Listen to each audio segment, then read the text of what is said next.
This is Glenna of Hair by Glenna. Welcome to SheaMoisture's virtual series. Today's topic will be on porosity and the importance of selecting the right products for your particular porosity. So porosity is one of those topics that a lot of people don't touch on, but it's one of the main important aspects of learning about your hair because it can help us sort of decide and select which products will work best for our particular porosity level. We have low porosity, we have low to normal porosity, and then we have high porosity. For those that have low porosity hair, what you'll find is, those people have difficulty with product buildup.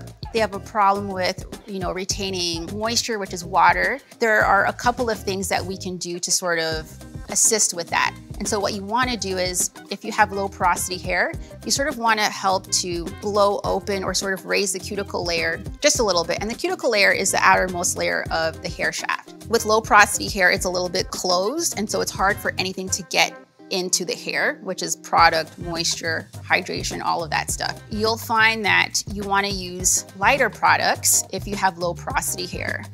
Because we need to make sure that the molecule, like the ingredients, the molecule size is actually small enough to penetrate into that outermost layer of the hair.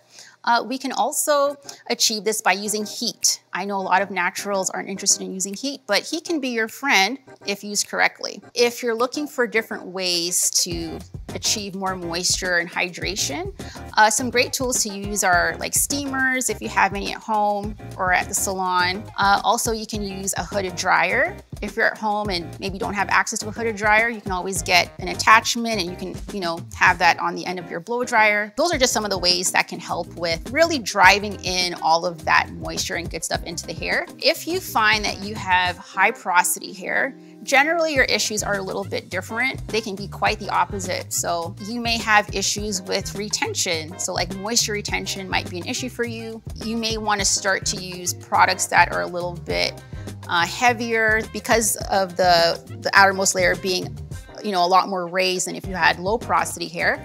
It's a lot easier for product, moisture and hydration to get in. But the issue with high porosity hair is retaining all of that product. One of the things, that's really important with this is figuring out which product cocktails make the most sense.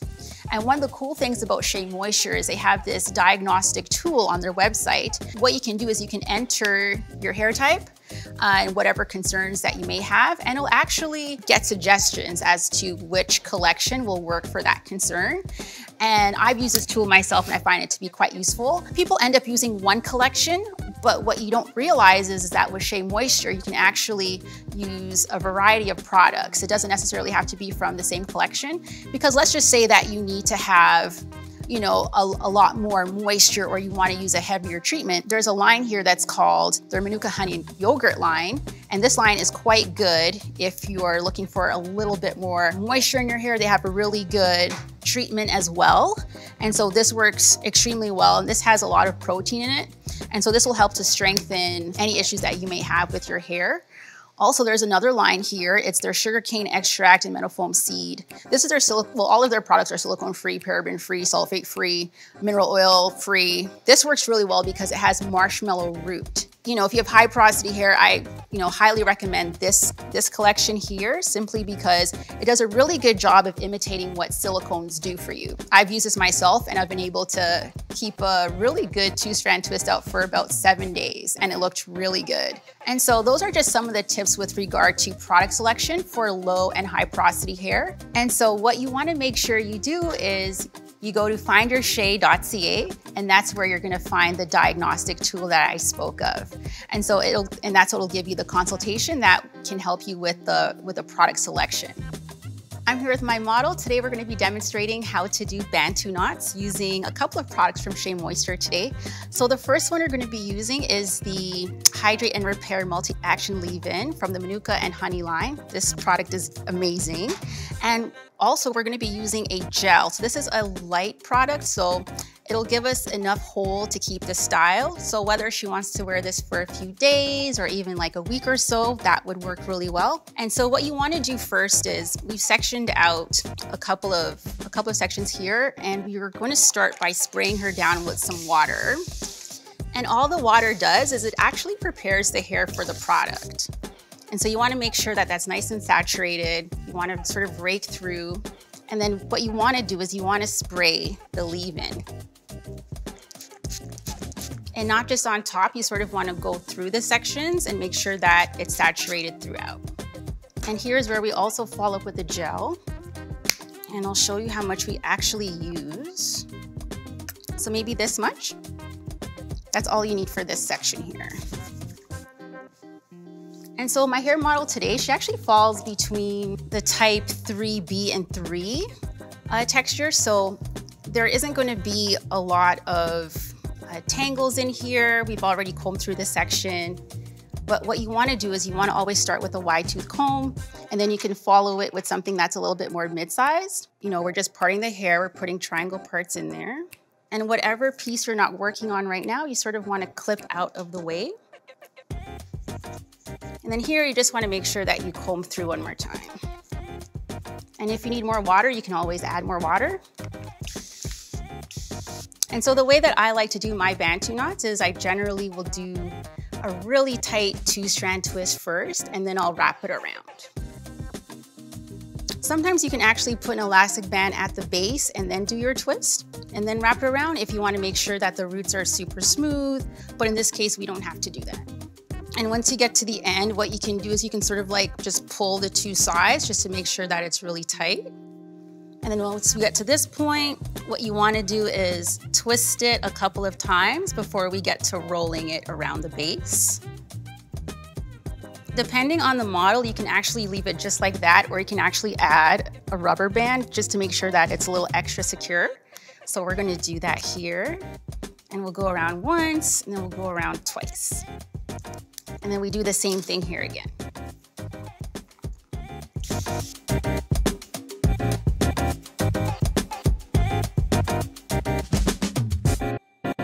And here we have it. We have a full head of Bantu knots.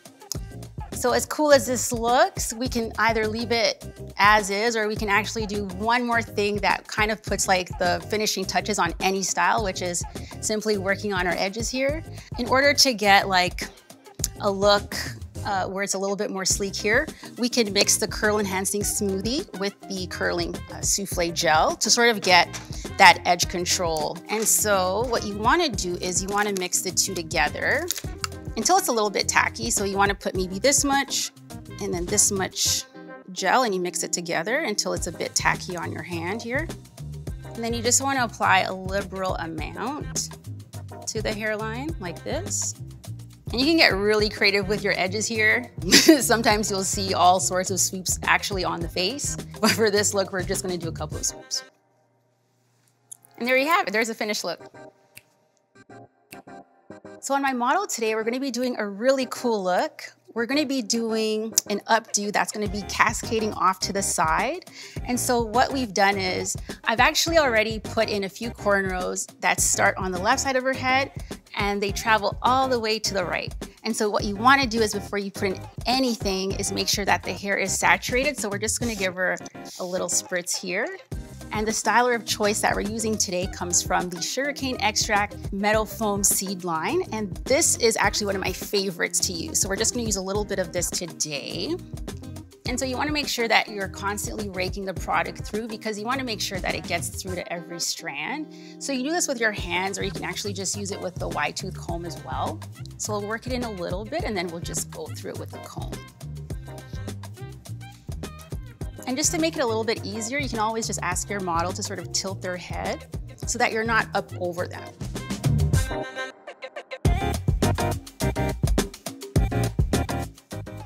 And as we get all the way to the other side here, what you want to do is you can either end this as a braid, or you can end it off as a 2-strand twist, which is what I've chose to do here. And you do that because it will add a little bit of interest in the bun that we're going to create now. Because if we just finish it off as a braid, it's also hard for us to get the hairpins that I'm about to insert. And so now that we have it like this, I'm just going to wrap these ends, these loose ends, around each other in one direction. And then I'm going to wrap the ends from the back coming forward. And I'm going to start pinning. And this is a fun look. You can wear this to school, you can wear this to work. This is one of those looks that works in any environment. And so I think this is the last pin. And if you're not sure, you can always add 2 more. But this is the final look. And she's good to go. So on my model today, we're gonna be working on a really creative look. So we're gonna be doing a mohawk, but we've done it with flat twists. So I'm just gonna sort of show what that sort of already looks like. I've only left out a couple of sections here. And so what you wanna do is before we put any product into the hair, you wanna make sure that it's a little bit damp. So we're just gonna do that by spraying her down with some water. And whatever section you're not working with at the time, you just clip it right out of the way. So this is how small this section will be here. And so what I'm doing is I'm actually gonna be using 2 products to get this look that you see everywhere else. So this is the 100% virgin coconut oil line, and this is their leave-in. So we're just gonna spray a little bit of this. And then we're gonna follow that up with the coconut and hibiscus gel here. And we're just gonna use a little bit of it because we don't want it to cake up too much. You always wanna rake through the product with your fingers first, and you can always follow up with a wide tooth comb. And you wanna try and get your flat twist as tight as possible, because what happens with flat twists is sometimes if it's not done well, it can get a little bit loose, and then your hairstyle can look a little bit offbeat. And then we just end off with the twist at the ends as well. And now we're gonna do the exact same thing for the last section. So we're gonna spritz her down again. We're gonna follow up with our leave-in.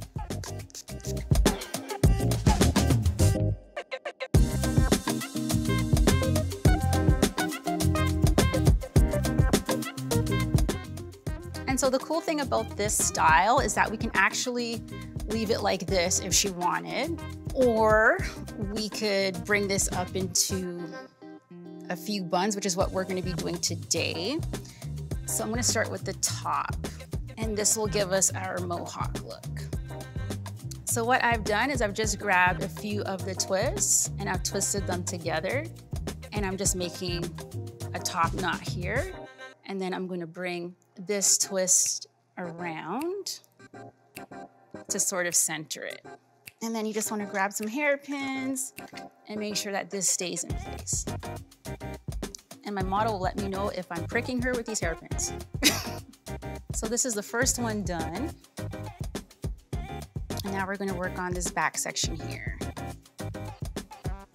And so I'm just twisting this together, and then I'm gonna twist these other 2 together and do the same thing.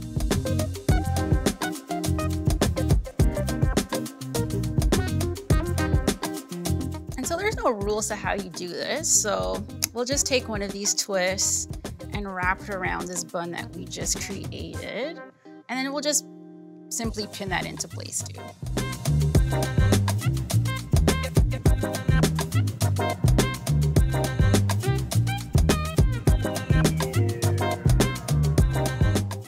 All right, and there we have it. We have our flat twist mohawk updo. I'm here with my model. We're gonna be doing a really cool test today. We're gonna be analyzing, if you will, the porosity level of her hair. So a good way to sort of test the porosity is to get some shed hair, which we have here, which I obtained through styling. We're gonna do the test where we're gonna put a couple of strands in a glass of water that's room temperature. There's a few things that we're looking for here. So once we put the hair into the water, if it sinks, that means that she has high porosity hair. And if it ends up floating at the very top, it means that she has a low porosity hair. And if for whatever reason the hair sort of takes its time sinking, that means that the porosity level in my model's hair is normal. Another thing that's not really mentioned about this test is that you want to take hair from all over the head because our hair strands can be different. You know, we have hair from the nape, somewhere in the middle, and closer to the front. And so here we go. I have a couple of strands here, and I'm just going to put it into the water. And some tests say that you should leave it for a few minutes to see what happens, but we're just gonna sort of help it along here and we'll see what the hair does. So far it's staying at the top, which makes sense because I believe my model has low porosity hair. If you think of what a hair strand is, if the outermost layer of the cuticle is raised enough, that means that a lot of water is going to be able to go into that hair shaft, and that's what makes it sink all the way to the bottom. And so that's what we mean when we say you may have high porosity. It means that the cuticle layer is raised so much that enough fluid can get in there. The only tricky part is about high porosity hair is that you have to use a lot more product. And we also sort of have to figure out ways to keep all of that product in the hair without it escaping. And if the hair just stays at the top like what appears to be happening here, she has low porosity. And so what that means is, in order for us to get product in, moisture in, we sort of have to help the hair strand a little bit. And we can do this by using things like heat to sort of open up the cuticle layer a bit to make sure that we're getting all of the, whatever treatments we may be using, whether it may be protein or moisture treatment or, simple styling products. Because what happens is when you have low porosity hair, a lot of the time, persons like that, they're prone to a lot of product buildup because it's hard for the product to get into the cuticle layer and moisturize the hair. And so what happens is you just have a lot of buildup on the outermost layer, and then you'll hear these people say, oh, my hair is like really dry, I'm having a hard time figuring out what products work. They may have a hard time simply wetting their hair, or when they go to shampoo their hair, they have to make sure that they're running the water on their hair for a long time before they can even start to, start with the next steps of,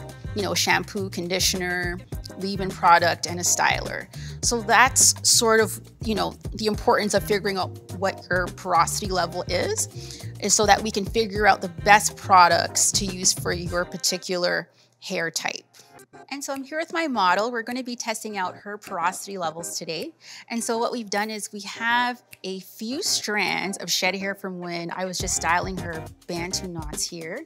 So I'm just going to pull a few strands out.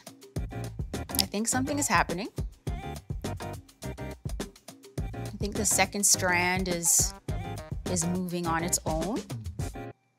And so it looks like it looked like that first strand is really floating on top.